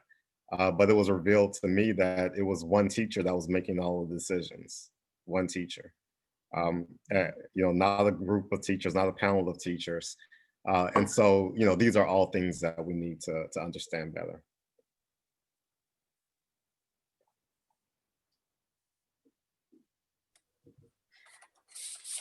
So what are some of the, we talked a lot about different approaches, but what are some of the promising practices that both of you have seen around data and how organizations and or school districts are using? Can you give us an example of those? I know that's hard for me because I don't see, I don't see a lot of schools and districts doing actually doing education well, if you want to say it in those terms. Like there's not a really a lot of great examples. And Dr. Tolson, you mentioned earlier, you said that there's some isolated examples that you know of, and I wanted to follow up with you about that, because my question is, well, where are they? Where are they located, and how many of them have you seen? Can you quickly just answer that, like in terms of it? Do you see like great examples of schools that are educating Black students in a way that is, I guess, culturally responsive and responsible? Is it in one region? Is it across the country? Or, Yeah, it's isolated, and I also would like to some of the people who have responded in the chat box, and we can give them a voice too. That would be nice, if you all have that capacity. But I remember with Urban Prep in Chicago, and that's been going on for, I guess they probably opened about 15 years ago. But uh, Tim King, he's someone that I still keep in contact with today. And I remember being on a panel with him, and he talked about his method for evaluating teachers, because with his school, they're an all boys school, open admissions. It's not a selective school. It is a charter school in Chicago, but they have a record of graduating, all are placing all of their students 100% into four-year colleges. So that's what they're about. They're a college preparatory school, and every year they announce all of the schools that their students have been accepted to, and it ranges from HBCUs to Ivy League universities to regional state universities to Research One institutions. When I spoke at University of Wisconsin-Madison, some of their graduates were there. But I remember him saying that during their interview, they asked teachers, do you think that any Black boy, regardless of their circumstance or their background or their academic preparation, can go to a four-year college after they graduate? And he said that if he doesn't get the right response, and that response is yes, yes, with the right cultivation preparation, we can get them to college. He said if he doesn't get that response, then he lets them know respectfully that they're not a good fit for that school. And that school also has a lot of rituals involved. Their students earn ties and caps and different things like that for achieving certain markers. They also go on college tours, and they connect to people in the community like myself to give inspiring messages on video. So that's one example. Eagle Academy in New York, they do similar things. In DC, there's Ron Brown Academy. They just opened, and they model in the same way. I remember being in Kentucky, and there was a woman who was a school advocate leader, and she talked about an experience that she had with placing some of her students on a panel, and one of the students talked about everything that he was getting out of that school environment, and then there was a teacher there who said that you all aren't the norm. That's what they said to these young Black boys. You all aren't the norm. And that student, and she told me this story. She said that student said that he was nothing like what she saw when he was in his old school. And he said, in fact, I see a teacher in this audience right now who made me feel like the lowest of the low. And it was this school that built me up. And she told me that after he said that, there was a teacher in that audience that started crying.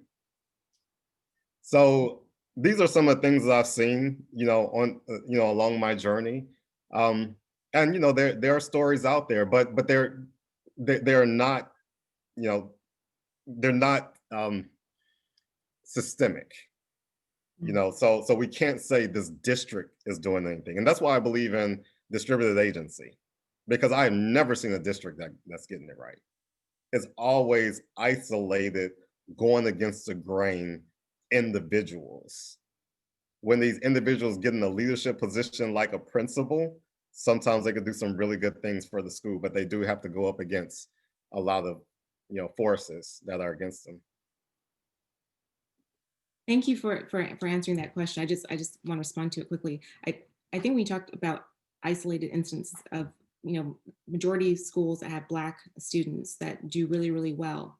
I think that part of the reason why they do well is because they pretty much grow a philosophy and approach that comes that's really geographically anchored, meaning that the best kind of intervention, the best kind of formula for success when it comes to Black children is always going to sort of radiate out of the experiences that they've had based on where they're from.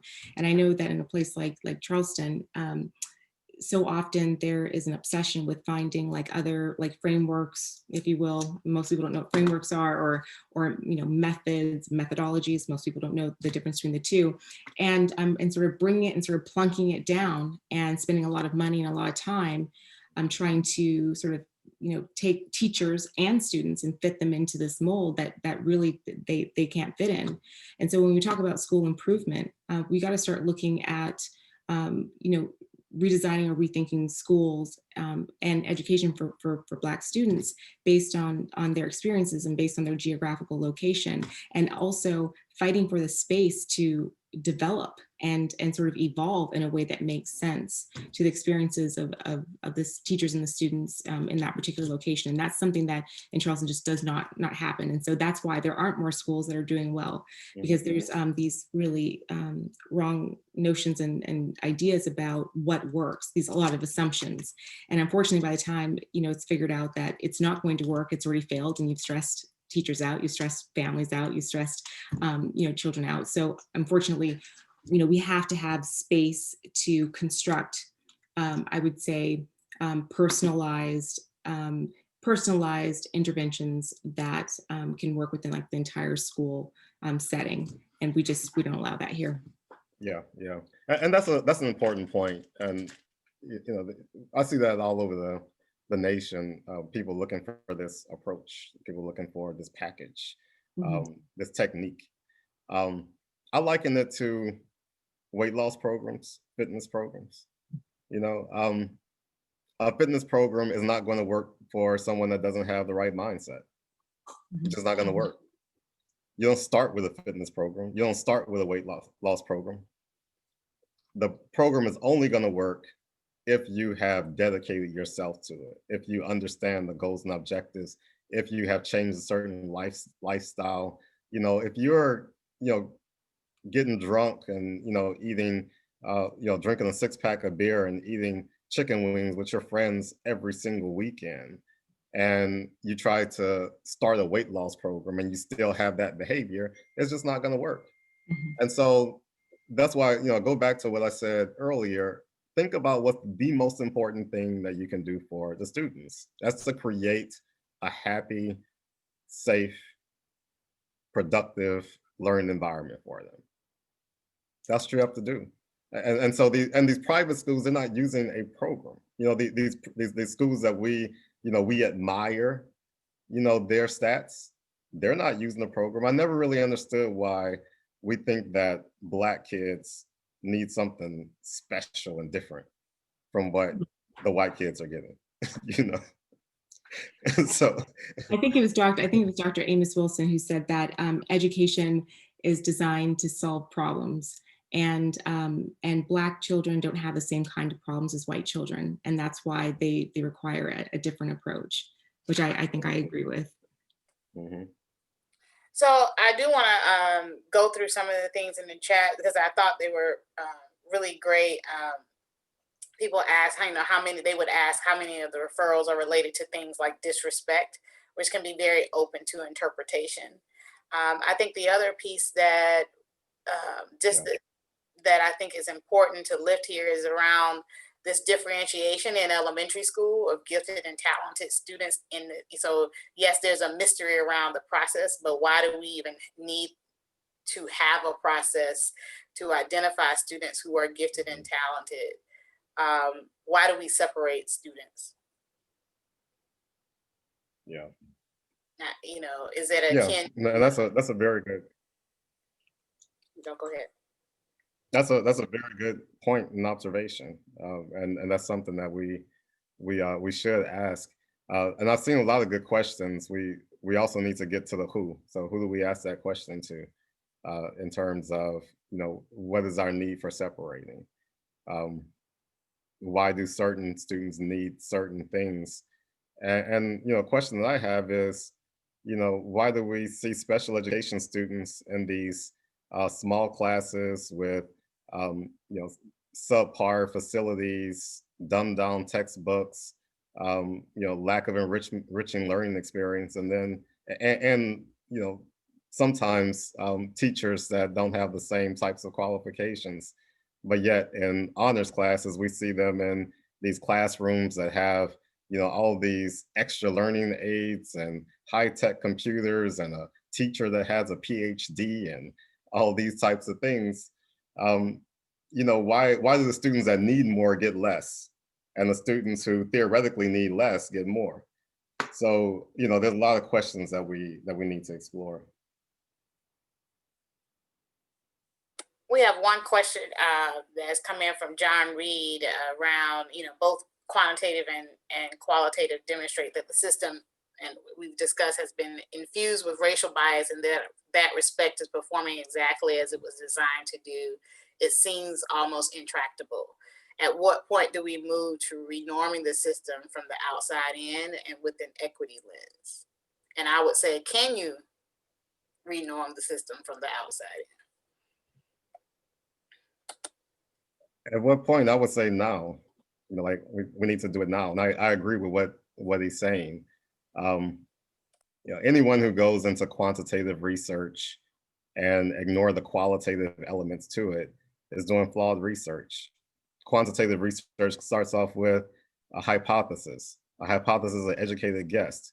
There's nothing objective about a guess. So if we have racist people doing the guessing, then you're going to have a racist quantitative study. And we'll see, you know, similar flaws with qualitative research when they ignore the quantitative elements of it. In many ways, the whole you know, dichotomy of quantitative versus qualitative has been overstated. But we do need to stop allowing research to be weaponized against Black people, and we need to start asserting our own agenda, just like he suggested. And you know, when, you know, I would say now. I think that you know, we absolutely, it's an imperative that we start advocating for our students in a meaningful way. It's an imperative.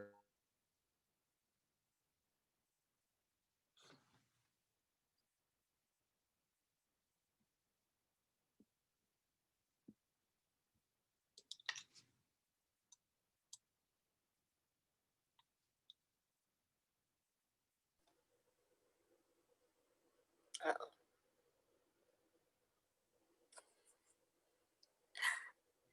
Ashley, do you want to jump in here? Sure. I don't know if I'm going to answer, you know, the question to the specificity that maybe John would like, but I appreciate the question. You know, I just keep going back to the fact that so much of our disconnect with data has to do with power. So right now, I use the word, I use the word like elite. I use the word sort of philanthropic elite. And right now, there's a real power struggle, I think, in a place that we're living in, where we see data and education being driven essentially by white elites. And so there's a real struggle to take ownership of education in Charleston right now. And I don't know if we've got the formula to do it. But essentially what we need to do, Black professionals, Black Black communities, we need to actually come together and figure out what works for our children, including challenging, as Dr. Tolson mentioned, the metrics of it all. Are these measurements actually, appropriate in every regard and in every circumstance? It seems as though they are sort of unilaterally beneficial to the system itself. What is the benefit of knowing, X, Y, Z numerically if it doesn't really tell me about or the entirety of the progress of my child? We need to do more challenging. And so as a call to action, in a place like Charleston, we need to get together more, and we need to allow our voice to lead and our actions to lead. And then also I would say we need to flip the script on data. Like there's a lot of focus on Black communities, Black achievement, but we need to start asking questions about how is my child commodified within the system? How much what does it mean to have more Black bodies in a school than white bodies? Are there ways in which either schools or districts or even billionaires, people who invest in schools, profit in some way off of our children? We need to be asking those kinds of about those kinds of numbers, and we need to find folks who are statistically inclined or in statistics who can provide us stats that look at ways in which we are sort of taken advantage of in the system, because I think that there's a lot more to know about that. So Dr. Tolson, I'll let you have the final thoughts before we close up. I didn't know I was doing final thoughts, but you're not the last person, but your final thoughts. I know you got cut off. Technology is what it is, so just want to. Yeah. Well, I mean, I think that South Carolina is probably one of the most important states in the nation when it comes to Black history and culture. And I learned that not through school, but by reading a book outside the school, as my teacher told me. And I think that there is a need to assert leadership at the state level. There's also a lot of racial hostility across the entire South. And there's a fear, and there's a lot of people who are invested in the status quo. I remember doing a presentation in Virginia, and this was to a bunch of people who were superintendents and school board members and principals, and most of them were white. And I asked them, so how many of you all want all schools to be performing at the same level, all schools to be performing at the highest level? And they all raised their hand. And then I asked them, I said, well, if that were to happen, how would you know if your child is going to the best school? And then there became a lot of anxiety in the room. And so if we don't have the courage to have that conversation of the people who are in power, in order for us to change these things like students in honors classes and have racial parity when it comes to that are eliminated altogether, then you're going to have people who are benefiting from the system as it exists right now, who will show some resistance. So we need to be able to have those conversations. It's better for that resistance to be revealed and openly discussed than for that resistance to be in the shadows and doing as they do right now, just using data in this very clandestine way to achieve their purposes, sometimes even making it seem like they're on your side, but quietly keeping things the way that they are. That's what we have to resist against. Thank you both for your time today. Well, can I just say something really quickly? Yes. Dr. Tolson, I just want to say, so one thing that you keep bringing up that I don't think that we've talked about enough is the happiness of Black students, the outlook, right? The sense of confidence and well-being in the school. And I have to say this before we wrap up. We really have to look at how to bring in more identity building methods or approaches when it comes to our Black students, because essentially that seems to be the missing piece, that piece of not knowing oneself and feeling sort of out of place, not having a direction for one's life, or not being able to see the future, feeling the burden of racism, not just in your life presently, but also the burden of racism of the past and its progression, not even having a place in your school for someone to break that down for you. So you're just kind of going through it and going through the motions emotionally and psychologically, not knowing. We've got to start with identity. We have to figure out a way to ensure that our public educational institutions are not ignoring the fact that Black children are Black. And they have a very specific experience, and that requires a different consideration. After Emanuel 9, I will tell you, I don't remember hearing anything about any therapeutic supports for families in a place like downtown Charleston. After that, a man went into a white supremacist went into a church and shot 9 Black people, and yet, within a very small radius of how many schools. And so we have to, I would just encourage the fact that we have to really consider the entirety of the Black student journey. And we have to force the accommodating of that. Okay, and I just want to leave it there. And thank you for bringing up something that maybe sounds so simple, but is really, really important when it comes to learning. Yeah. Can I add on to that just for a minute? Yes. Just Yeah. No, and thank you so much, Ashley. No, I'm fine. Because I analyze a lot of data for my Breaking Barriers report, and I got this data from the federal government, and these are data sources and other large foundations. These are data sources that just gets collected and unanalyzed, and I found that that happiness, that word resonated a lot. Like if there was a question that was given to students in a survey, are you happy in your learning environment? Or are you happy at home? It always had this high level of correlation with their academic performance. So, when I talk about happiness, I'm not talking about it in, just this, out of any kind of just pure insight. It really is, quantifiable if we, go about the investigation. So it's so important. And then Ashley also talked about, the importance of students understanding who they are. And a very specific thing that we can do is, bring Black speakers to the school to talk to the students. Give them a break from cramming information in their head and have them learn about people in their community and people that visit. I remember coming to a small town in Alabama to speak at the University of Alabama. Elementary school sought me out, asked me if I could pass by the school to talk to the students. I made it happen within my schedule. When I got to Alabama, they canceled my visit because they said that the students had to prepare for testing.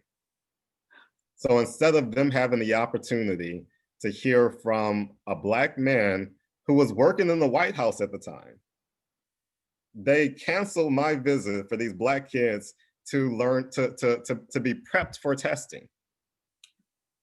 That's how out of whack our priorities are. So what Ashley was saying, we need to refocus, prioritize right.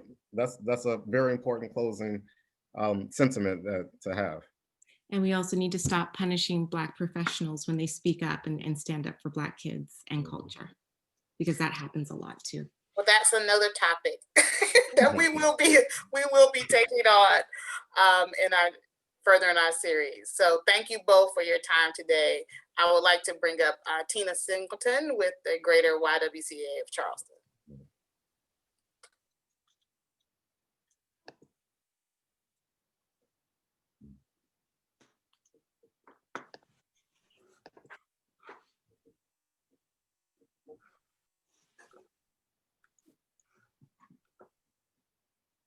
Can you see me okay? All right.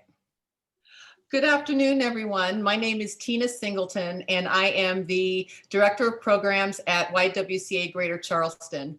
And on behalf of Tri-County Cradle to Career, E3, and YWCA Greater Charleston, I would just like to thank Dr. Ivory Tolston and Ashley Qureshi Shaw for this incredible presentation and discussion today. It gave us so much food for thought around data. I took tons of notes, just like Letitia was saying, and I'm really excited about thinking about how we can even use this at the Y. So I'd like to just highlight a couple of takeaways, key takeaways and discussion points from the presentation today. Dr. Tolston talked about how we need to use people to understand data better, that numbers are people. Behind every person is a story, and behind every story is a solution. He presented us with a model for how to use data and to unpack it and how to use it, how to make data more effective. And that is through good data, no BS, no bad data, thoughtful analysis, and compassionate understanding, which seeks to understand. Ashley Qureshi Shah built a case for why qualitative research is necessary when we're talking about the progress of Black people and children. She talked about whose experience is believed in the world and how African Americans have to fight for a voice, particularly Black boys and men, and the importance of telling our stories, our own stories. Data must have context.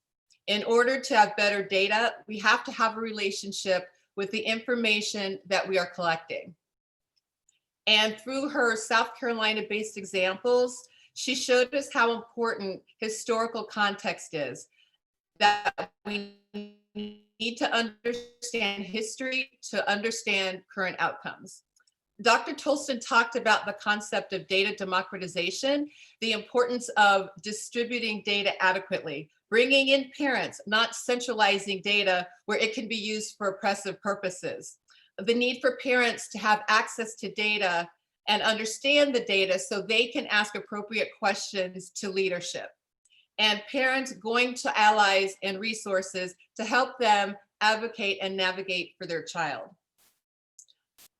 They also highlighted the importance of asking the right questions when we're looking at data. And finally, the need for both qualitative and quantitative research together. And last but not least, the most important thing you can do for your child in school is to make sure they are happy in their learning environment and bringing out their strengths. I don't know if I got that completely right, but that is a really great point to end on, and we need to love our children. So in terms of what's next in our call to action, what we'd like you all to think about for your call to action is to learn about anti-racism, and in this case, how it impacts how we review data and understand that the data represents people and communities. What's next in our speaker series? I don't know if we have, can we put the slide up? So in the first quarter of 2021, we're looking at 3 topics that we'd like to present: school to prison pipeline, teachers and school leaders, and reimagining schools.